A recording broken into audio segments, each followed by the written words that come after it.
Welcome back to the PVDR Podcast. This is the Peaceful Valley Donkey Rescue Podcast. My name's Josh, and your name is? I'm Jake. Yeah, and that's us. This is our second episode, I guess, of doing this. We posted the first one on YouTube, and we just kind of want to keep doing this and recording. It's been a bit of a delay since we did the first episode, but we're excited to keep doing it. Thinking of more topics to talk about and things we can discuss and maybe people will find interesting or enlightening about the donkey rescue itself or donkeys in general. But first, I wanted to ask you, Jake, Kim Elger, the PVDR COO right now, she sent me a list of podcast names I was going to run by you, if that's okay. Okay, yeah. All right. So we have Ears Up with an exclamation point at the end. Mm-hmm. Bray Talk, Donkeying Around, Burrow Banter, Braying Bunch, Stubbornly Funny, and PVDR Perspectives. So I'm curious if you like any. I probably have a couple favorites. My favorite is probably either Bray Talk or Burrow Banter. Mm-hmm. PVDR Perspectives sounds very serious. Yeah. And then Stubbornly Funny makes it seem like maybe we're funnier than we actually are.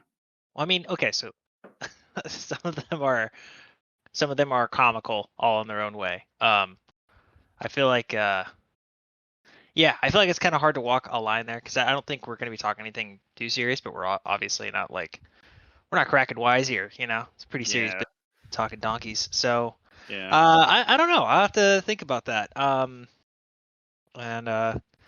send you the list. I don't think I've shown it to you yet, but she sent it I guess it was a month or so ago when we first started talking about or maybe first recorded and posted the podcast, like the first episode. So something to ponder on. Oh, she also PVDR Radio, but the R in PVDR is like the first letter of radio. Okay, that's not bad. That's a good one too, actually. Yeah, the other thing to consider, you know, if this does actually get a following, we have to refer to our audiences as something, you know, and it's usually some amalgam of the name of the podcast. So, yeah, that's a good point. Actually, I didn't think about that.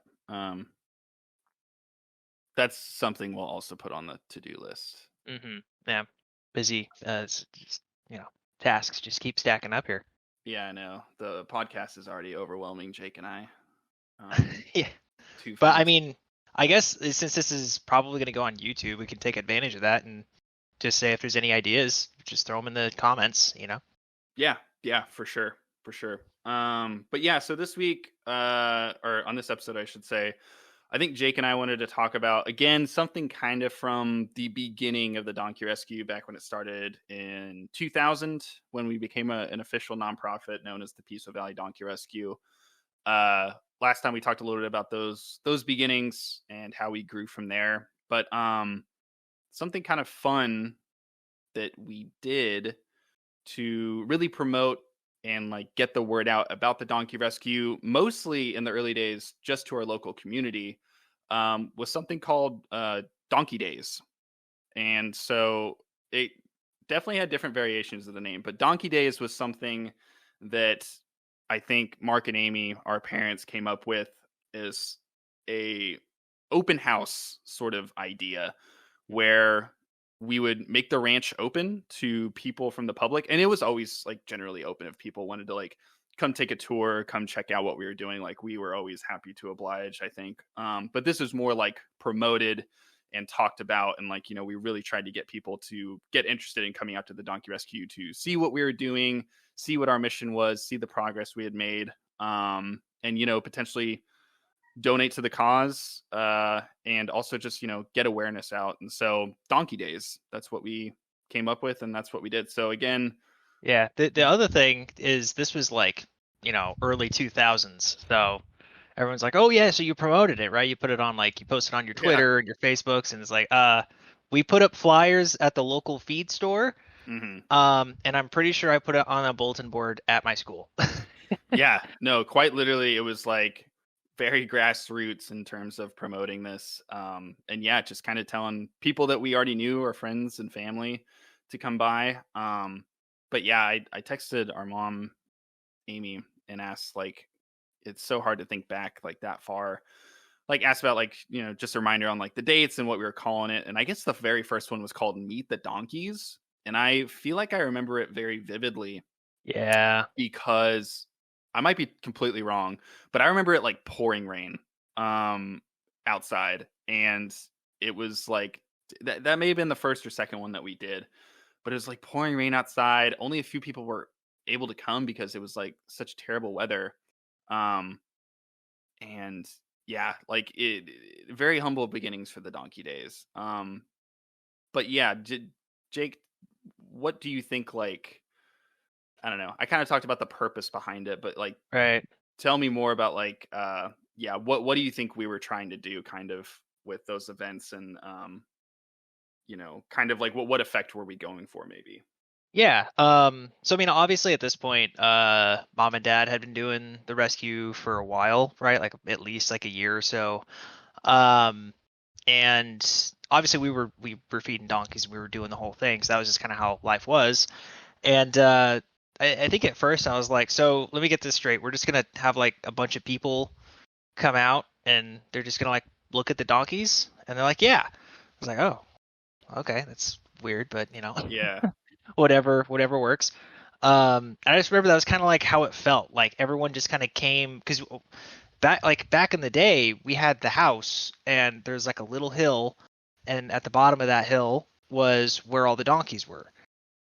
So we had like a front yard that was maybe, I don't even want to try to get into the dimensions of it. It wasn't incredibly big, but let's say we had a very large driveway essentially, and at the end of that driveway was where all the donkeys were. And I just remember all these people essentially standing in our driveway, and we're just talking about donkeys, and Dad had like a couple donkeys up there to like interact and talk and get everybody like seeing the donkeys. And I just remember thinking, like, I don't get what the big deal is. I mean, Yeah. we see these donkeys every day, man. What's the big whoop, Yeah, that's true. Yeah, and it was like our teachers and like other kids from like our school, coming to check it out, and then also just like our neighbors, people that we interacted with like down at the feed store, other people that we knew like throughout town in Acton, California, coming to see it. And so yeah, it felt like we were just kind of like finding ways to get the word out, and make people aware of what we were up to. But yeah, there was like no frill, no like like no extra stuff there. It was just us and the donkeys, and the gate was open and people could walk in. But yeah, and so that's kind of how it first started, was very, very small. And then of course our dad, Mark, like everything else that he does, like he wanted to make it bigger and better and make it a yearly thing. And so we made it a yearly thing. We started calling it Donkey Days. And rather than having, just a few donkeys out and people could come say hi and shake our hands and, meet the donkeys and maybe pet a donkey for the first time, we started having like a couple vendors. Like we would have somebody that like a maybe a small like food vendor, or like a knick-knack vendor, or like a bounce house. And so it kind of like kept growing a little bit into this like little circus of people that, would come set up their vendors and stalls, or, maybe even other rescues would come to promote their own stuff. It became like a much more sophisticated event in that way.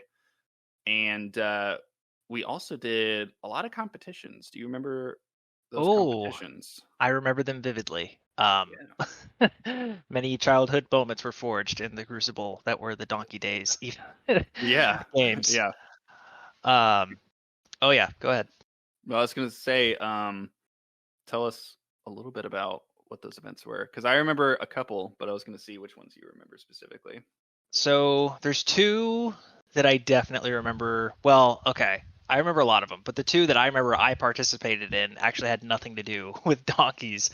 But basically there was the three-legged race and the oh God, what do you even call it?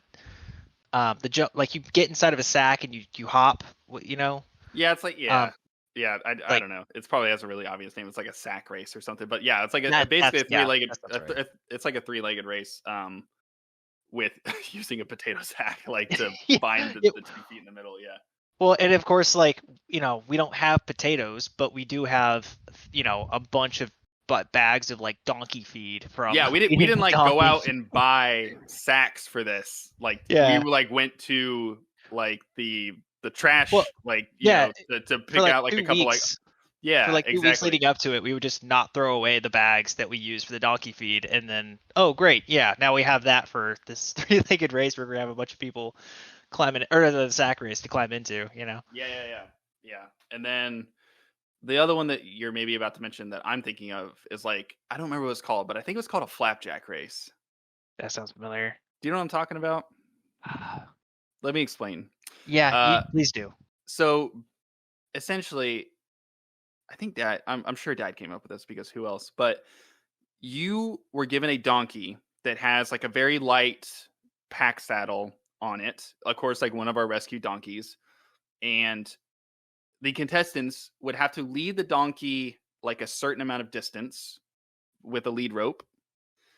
You'd get to that point, and then you had to pull out of the pack saddle equipment and gear to heat up a pan, mix up pancake batter, and make a pancake in the pan, and then believe eat it, and then get to the like a further distance down to the finish line. And I think it was based off the fact that our dad has made multiple trips. It's been a while since this has happened, but he used to make trips to Death Valley, and like out there, he was kind of roughing it, and so like he would do the same thing where like he's using equipment to like heat up his food and like eat dinner and eat lunch and whatever. So I think it's just like, oh, I have some extra gear around. Wouldn't it be awesome if we got people to do that? Yeah. And so I think it was just like a couple people we knew well that wanted to do it and thought it was like Wait, kind of a goofy thing, like our veterinarian and like our farrier wanted to do it kind of thing. yeah. Which I get, thinking about it now, it's just so funny because Dad would go on, like, for instance, Dad would just be gone one day, and we'd be like, "Oh, where's Dad?" I was like, "Oh, he's hiking up to such and such." It's like, "Oh, okay. Well, like, when are we gonna see him?" I was like, "Well, we have dinner with your aunt on Tuesday, so we're gonna meet him Mhm. at your aunt's house then." And like, Yeah, we'll just show up, and Dad's been out in the desert for like 3 days straight. like yeah. like no big deal. So knowing that and having that whole picture, I just know Dad was like, we have all these games going on, we got all these donkeys, I have all this pack equipment. It's like, I'm gonna show them how good I am at Yeah, packing this donkey and cooking pancakes. Like, yeah, this was his chance, you know what I mean? And yeah, everybody like, dang, Mark, you yeah. sure can't flip a flapjack. Yeah, exactly.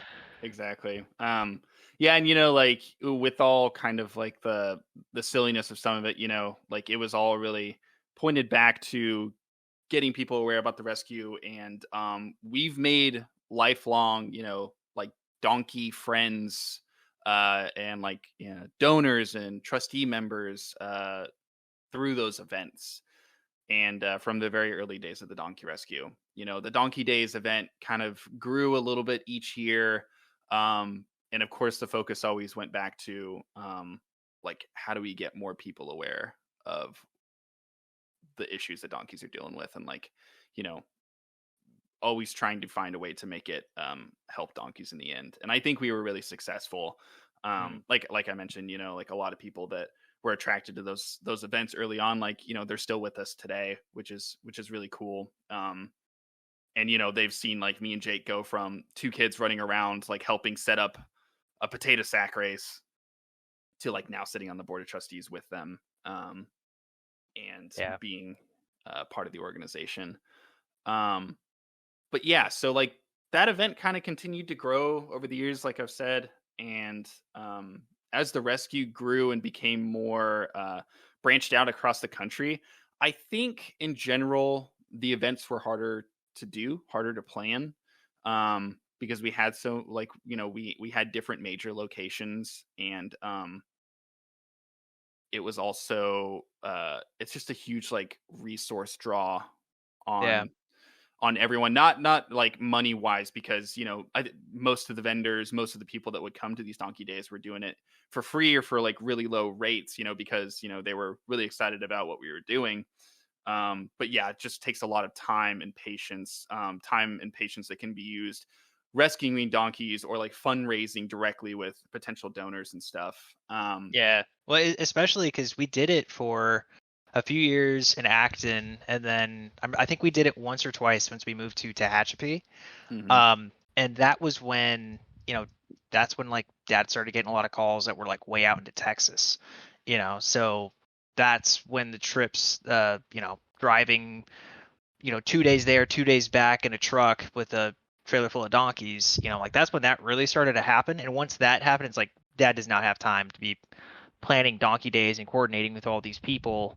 Yeah. And it just kind of became this thing like, all right, do I go and literally rescue donkeys, or do I go and, spend all this time and resources promoting, like both are good, but it's like, I think he just, he picked the option that would actually have a direct impact right away, you know? Yeah, for sure. For sure. But that's not to say that like those events or like events in general have gone away.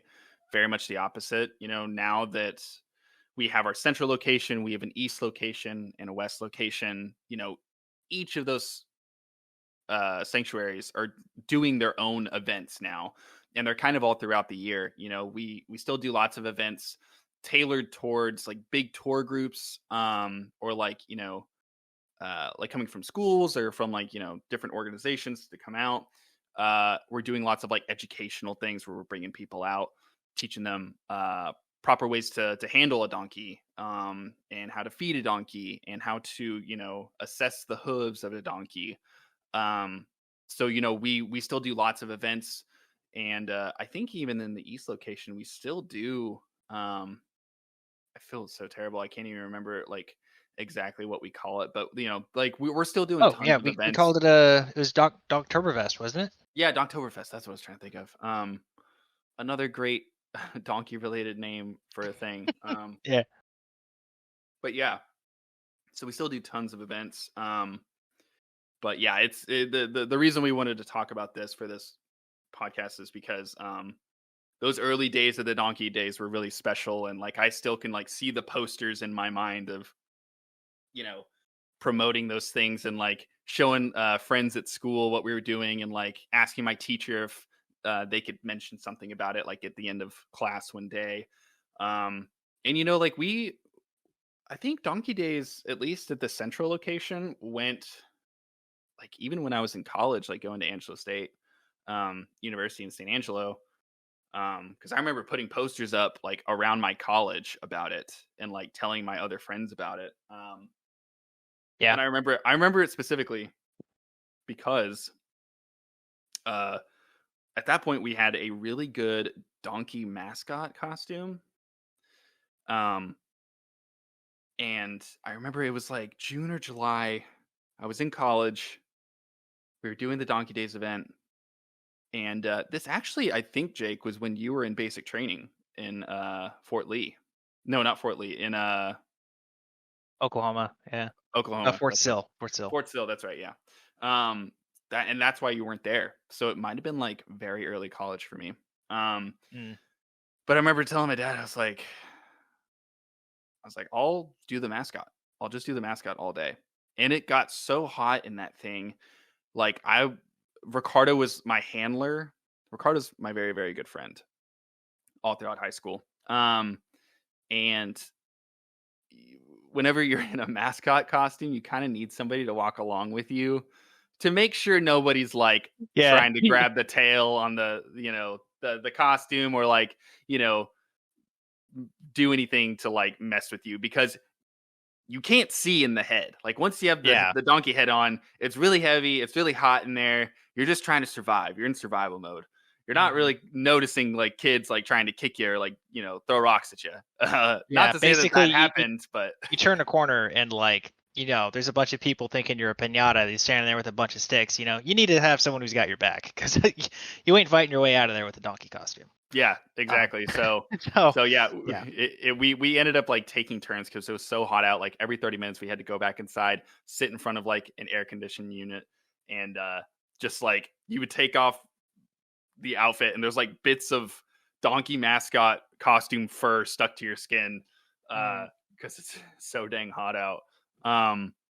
Yeah, and that's like a very fond memory. It was rough at the time, but yeah, I remember it being so fun to kind of walk as a stranger amongst like we used to get really big crowds out for these events. We still do for our current events for sure. But yeah, just remember the ones that like we kind of helped with. Big crowds, like lots of families. Yeah. I think we're glossing over some other very important information is that it wasn't just when you were in college we had a donkey costume. All the way back in like I mentioned when we were in Tehachapi. I remember the Tehachapi ones that's the best because I was I mean, like we were in middle school or I think you were like a freshman or so at the time. And like, we draw this huge crowd and they had like live music playing and they had like I don't even remember the bands but like they had like a lot of local music talent going up there and playing songs and stuff. And I remember very specifically one year that being in Tehachapi, if anyone who knows your local California area, that's right by Bakersfield, and Bakersfield has some semi-professional teams. And we were some big old Bakersfield Condors fans. Mm-hmm. And they had the Condors, as many teams do, have a mascot. So I remember the Condors had their mascot at our event. Yeah. And he was out there dancing. And I remember Josh had the donkey costume on. And he's, this may be too much information, but at the time, you were taking dance classes. So you were bebopping around with your moves with all the live music playing, and the Condor mascot goes up there. Now y'all having like a dance off kind of thing. It was. I actually weirdly completely forgot about doing any of that until just now. I'm not even kidding. I did not remember doing that, but yeah, I remember that one specifically. That was geez, I'm trying to remember. I mean, like that's like 6 or 7 years into doing the rescue, right? So like maybe 2007, 2008. And yeah, that was a really good turnout because we were like in a really like a somewhat central part of town. So people would just happen upon the event and come check it out. And we had like so many vendors and like, we had tons of our own donkeys out there, and everyone at that point, we have part-time employees. And it's not just us, like the kids and mom and dad kind of running the shop anymore. Like we had part-time employees. And so we had like lots of people out there on behalf of the donkey rescue to help out. And yeah, I remember there was like multiple mascots, and it was like almost a rivalry at one point. They didn't realize that I was, either in middle school or like a freshman in high school, maybe. They did not know that, and they were like, the mascots would try to talk to me, and I took the stance that I was a silent mascot. I didn't talk. I don't talk. It's all about appearing as a donkey. And yes, I do remember you were in character. All right, I was very much. Yeah, donkeys don't talk, so why should you? Very much in character. But yeah, I do remember doing a dance off at one point. I also remember helping out with, I think like the police department and like the fire department were there, and they had tables. And I remember like the police officers asked me to come over and like teach kids how to dial 911 on a phone. And I was so nervous because I'd never talked like to a police officer before. And he was just like, hey dude, do you want to come over and do this thing real quick? And I just like nodded the big donkey head. Cause I didn't know. it was very strange. I don't think people realized. Nobody caught on that your younger brother, who was like half your size, was following you around. No one was like, he's got a weird spotter. Yeah, exactly. But yeah, very, very fond memories of those events. We really like used, especially our parents, like used all our creative energy and all of our like other energy, I guess, to really promote it and like let as many people know as possible. And they were hugely successful. And I think a lot of the early success of the donkey rescue was due in large part like to those events. And so I'm really like proud of what we were able to do, and yeah, how much interest we were able to develop, like with both like adults and kids, like educating people and letting them know that donkey neglect and abuse is like a serious issue, not just in our local community but like all over. And so yeah, I think that was like a super cool, exciting thing we got to do. And then yeah, being kids is part of it, like growing up doing those events like really gave you an interesting perspective.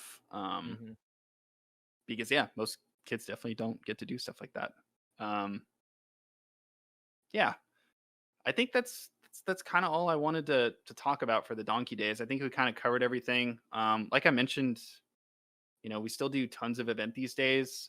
You can even go on our website, pvdr.org, and we have an events page that will mention some of the things that we're doing, but also it's really easy to follow us on our social media accounts, where we definitely post more information about those events as well. Did you have anything else you wanted to mention about Donkey Days, or any memories or anything you wanted to say before we kind of sign off? No, not really. I just really wanted to make sure we talked about the dance off, so I think we got that box checked. That's so funny. I literally like did not remember that until you said it. That's so strange. Probably the excessive heat probably damaged. Yeah. That might have affected some memory. Walk around 110-degree weather with a fursuit on. Yeah, it's no just ventilation. Me cooking inside of a mascot costume is probably what did it. But yeah, actually, when you're talking about social media and stuff, for what it's worth, I know, there's obviously the YouTube channel that this is posted on. Typically, if there's a big event coming up that is going to be happening, there's usually some mention of it in one of the videos, and obviously there's a bunch of other videos that get posted on here as well. It's just kind of as Mark, our dad, is usually the one running all that, so it kind of depends on the rest of his schedule, like what the uploads look like. But there's always some cool stuff going on in there, so worth checking out. Yeah, very good. And like I mentioned, we're on all the different social media platforms. We're on Facebook. You can find us at Peaceful Valley Donkey Rescue. We are at Donkey Rescue on Instagram. I believe it's the same handle for Twitter. And then it's really easy to find our website, pvdr.org, donkeyrescue.org. Type Donkey Rescue into Google. We're like the first 4 or 5 things that come up. It's easy to find us. Please look us up, reach out. If you already know about us, you know where to find us, but it's always good to check back. We post articles regularly on the website for people that own donkeys or are interested in donkeys. It's a good resource to have, and kind of gives you very relevant current topics and tips and tricks on donkeys. And we appreciate you listening. Like I said before, we're going to keep recording these things because we have been enjoying doing it so far. And we want to keep doing it, even if there's just a couple people that find this helpful or, enlightening some way. So this is the PVDR Radio Podcast, maybe? Question mark? Maybe, perhaps. Working title? Subject to change. And that's all we got to say. So I am Josh, and you are? I am Jake. And that's us signing off. We'll talk to y'all next time. Thank you very much. Thanks, y'all.